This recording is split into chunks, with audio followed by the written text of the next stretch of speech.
Всем привет! Terima kasih teman-teman sudah mampir lagi di Demono.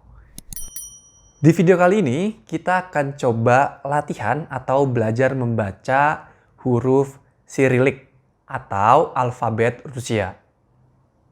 Tapi sebelum itu, saya atas nama pribadi dan Demono tentunya ingin mengucapkan berduka sedalam-dalamnya atas peristiwa-peristiwa yang terjadi di Indonesia belakangan ini. Peristiwa yang terjadi akibat pandemi COVID-19 atau COVID-19 yang masih belum terselesaikan juga. Banyak sekali korban jiwa yang berjatuhan akibat pandemi ini. Banyak sekali nakes-nakes yang berguguran akibat pandemi ini. Kelangkaan obat dan kebutuhan-kebutuhan sehari-hari di kalangan masyarakat. Tentunya ini sangat berimbas untuk kita semua. Oleh karena itu, kami menghimbau ke teman-teman semua supaya tetap mematuhi protokol kesehatan, tetap menggunakan masker, mencuci tangan dengan sabun, menghindari kerumunan. Yuk, tolong nongkrongnya nanti lagi. Nongkrongnya setelah pandemi sudah selesai, setelah semuanya kembali normal, baru deh kita nongkrong-nongkrong lagi. Untuk saat ini tolong jaga diri dulu, tolong jaga dulu keinginannya untuk nongkrong. Supaya pandemi ini cepat berakhir, supaya semuanya kembali normal. Oke, teman-teman. Jadi, seperti yang tadi aku bilang, kita akan coba belajar membaca huruf Cyrillic. Nah, untuk informasi awal buat teman-teman, jadi Cyrillic ini ada 33 huruf.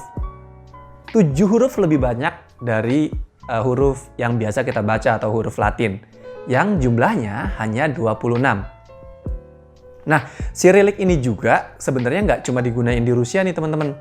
Jadi Cyrillic juga digunain di beberapa negara atau bangsa Slavia. Negara-negara bangsa Slavia lebih tepatnya.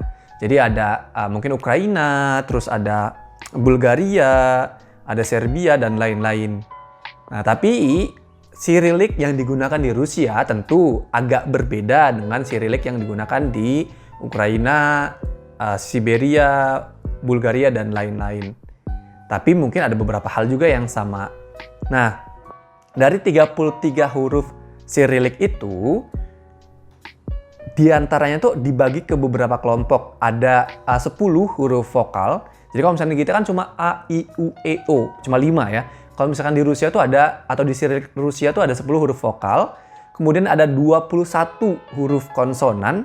Dan ada 2 tanda baca. Jadi dari 33 itu, hanya 31 yang bisa dibaca. Atau yang kita bisa dibilang huruf. Yang 2-nya itu tanda baca. Nah, aku coba peragain dulu, aku coba contohin dulu ya bacaan Cyrillic Rusia itu seperti apa. Nanti setelah aku bacain semuanya, kalau teman-teman ngerasa masih sanggup untuk lanjut nonton videonya, kita coba bagi 33 huruf itu ke kelompok-kelompok kecil supaya memudahkan teman-teman untuk belajar. Oke, aku mulai coba bacakan huruf Cyrillic ini. Kemudian nanti kita coba bagi-bagi ya. A, B, V, G, D, Y, Yo, J, Z, I, Kratkoi, K, L, M, N, O, P, R, S, T, U, F, H, Š, C, Š, Š, Tversdisnak, Oi, Miekisnak, Ya. Nah, itu 33 huruf Cyrillic Rusia. Gimana? Masih mau lanjut? Lanjut ya. Oke, kalau misalnya masih mau lanjut, supaya memudahkan teman-teman untuk belajar bahasa Rusia, atau untuk teman-teman bisa memudahkan mengingatnya, ini aku bagi ke beberapa kelompok. Supaya gampang dicerna oleh teman-teman, supaya gampang menghafalnya, ini aku bagi ke 5 kelompok. Kelompok yang pertama, ini aku sebutnya kembar identik. Sebenarnya penamaannya terserah teman-teman ya nantinya ya, mau dinamain apa. Cuma aku namain kembar identik ini karena bentuk sama pelafalannya itu tuh sama. Jadi di kembar identik ini ada 5 huruf yang bentuknya sama kayak alfabet kita dan pelafalannya sama. Yang pertama itu ada A. Nah, mulai sekarang ikutin setelah aku ya. Jadi aku ngomong, teman-teman ikutin. Ada A. Oke.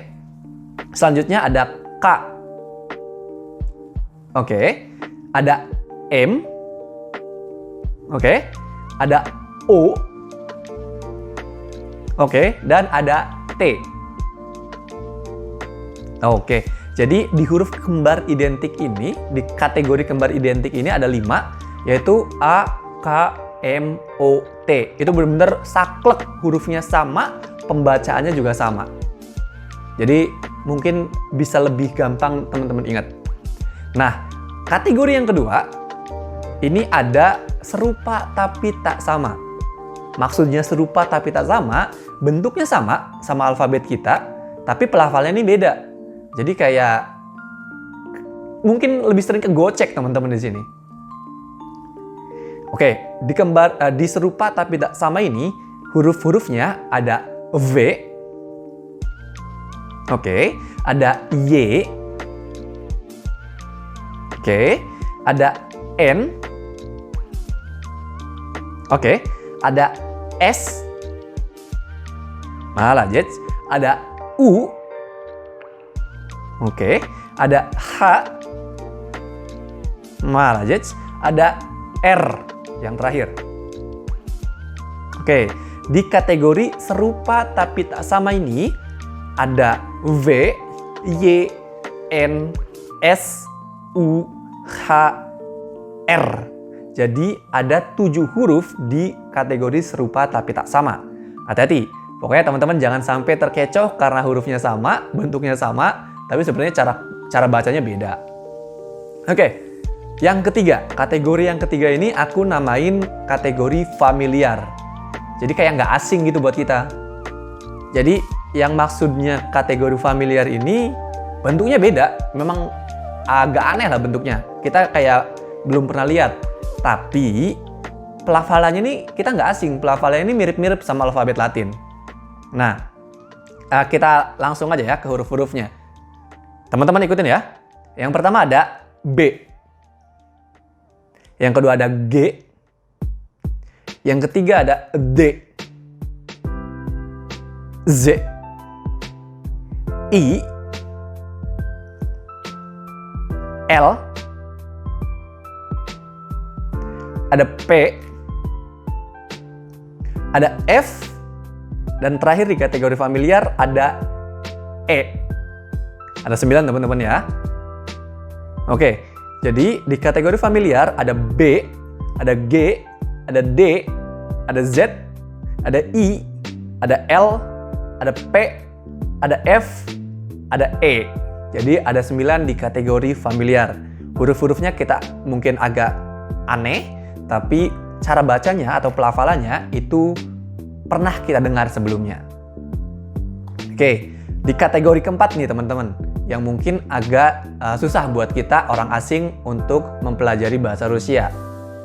Kategorinya aku kasih nama asing, karena memang kita nggak pernah lihat bentuknya, terus kita juga di pelafalannya ya mungkin baru kali ini gitu kita dengar.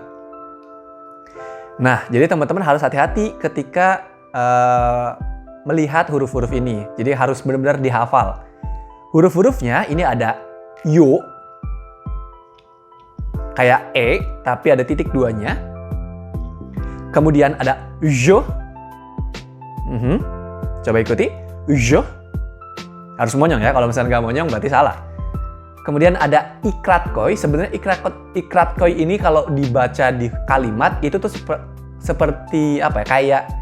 Kayak J, kayak J gitu, kayak J atau kayak Y. Kayak yogurt, kayak boy, ya kayak lebih kayak Y sih sebenarnya. Nggak kayak J, lebih kayak Y, kayak yogurt gitu-gitu atau boy. Nah, kemudian atau I pendek sih lebih tepatnya. Nah, kemudian ada TS gitu. Se. kayak huruf 4 tapi ada ekornya. Kemudian ada C. Ini kayak CH. Ini kayak angka 4 gitu. Kemudian ada Sh. Kalau yang tadi awal itu kayak kayak yang susah nulisnya itu dibacanya Z, ZHH gitu, Z. Nah, kalau misalnya ini kayak W tapi kaku dibacanya SH, SH. Kemudian setelah SH ada SH. Jadi lebih monyong lagi daripada SH. Ada SH, ada SH. Ini ada kayak W juga tapi ada ekornya. Ini kalau misalkan ditulisin mungkin kayak SH CH gitu. SH. SH. Emang agak susah. Jadi buat kita orang asing pun orang Rusia memaklumi itu karena buat orang Rusianya sendiri pelafalan huruf-huruf ini memang susah. Kemudian ada EI yang bentuknya kayak kayak B, terus ada I, jadi BI gitu. Itu dibacanya EI. Kalau orang Sunda mungkin lebih familiar karena sering gitu mereka ngomong naon atuh euy, naon si euy, jadi gampang menyebutkan euy-nya. Kalau misalnya orang di luar Sunda ya mungkin agak susah menyebutkan euy-nya ini. Kemudian ada U yang bentuknya kayak kayak gagang pintu mungkin. Kayak gagang pintu, ini U dibacanya. Dan yang terakhir di kategori asing ini ada Ya. Bentuknya kayak R di kita tapi terbalik, ini dibacanya Ya. Jadi di kategori asing ini ada Yo, ada Jo, ada Ikratkoi, ada Se, ada Ce, ada She, ada Je, ada Ei, ada Yu, dan terakhir ada Ya. Jadi ada 10 huruf di kategori asing. Nah, di kategori terakhir ini aku kasih namanya bukan huruf karena memang mereka bukan huruf. Mereka ini tanda baca. Jadi di kategori bukan huruf ini ada tverstisnak yang tadi aku baca di awal. Ini tverstisnak ini tanda pengeras. Jadi fungsinya untuk mengeraskan huruf sebelumnya. Jadi misalnya ada huruf terus dikasih tverstisnak, huruf sebelumnya itu dibacanya keras. Nah, kemudian yang kedua ini ada Miyakisnak. Miyakisnak ini kebalikan dari tverstisnak, yaitu tanda pelunak. Jadi Miyakisnak ini untuk melunakkan huruf sebelumnya. Jadi kalau misalkan ada huruf, kemudian setelahnya ada Miyakisnak, huruf tadi itu dibacanya lebih lunak dari seharusnya.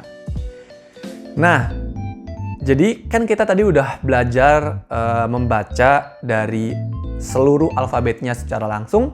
Kemudian kita juga udah baca dari kategori-kategori yang udah kita pisah-pisah. Nah, sekarang aku kasih beberapa kata dalam bahasa Rusia.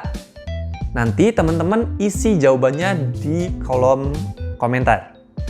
Aku kasih 5 kalimat atau 5 kata dalam bahasa Rusia. Yang pertama, yang kedua, yang ketiga, yang keempat, yang terakhir. Yes, 5 kata itu harus teman-teman kerjakan ya di kolom komentar. Sekalian bahan latihan teman-teman untuk mengaplikasikan pelafalan atau cara baca teman-teman tentang huruf Sirilik. Nah, itu dia teman-teman. Cara baca huruf Sirilik atau huruf Rusia. Buat teman-teman yang sudah mungkin bisa mengaplikasikan itu untuk memperlancarnya dengan mungkin mengganti nama teman-teman pakai huruf Sirilik dulu, atau mungkin kayak ya nulis pakai bahasa Indonesia tapi hurufnya huruf Rusia. Ya misalkan aku mau makan, nulis pakai huruf Rusia, nggak apa-apa. Untuk latihan itu nggak apa-apa. Jadi supaya memperlancar kita dulu untuk membaca huruf Rusia, membiasakan diri dengan huruf Rusia. Itu aja teman-teman untuk video kali ini. Terima kasih sekali lagi yang sudah mau nonton. Jangan lupa like videonya, komen jika teman-teman punya saran atau mungkin ada masukan untuk video ini atau video-video sebelumnya. Jangan lupa subscribe kalau yang belum subscribe, dan share ke teman-teman yang lainnya jika teman-teman ngerasa video ini bermanfaat. Sampai jumpa teman-teman di video selanjutnya. Spasibo вам, 100 посмотрели. До свидания.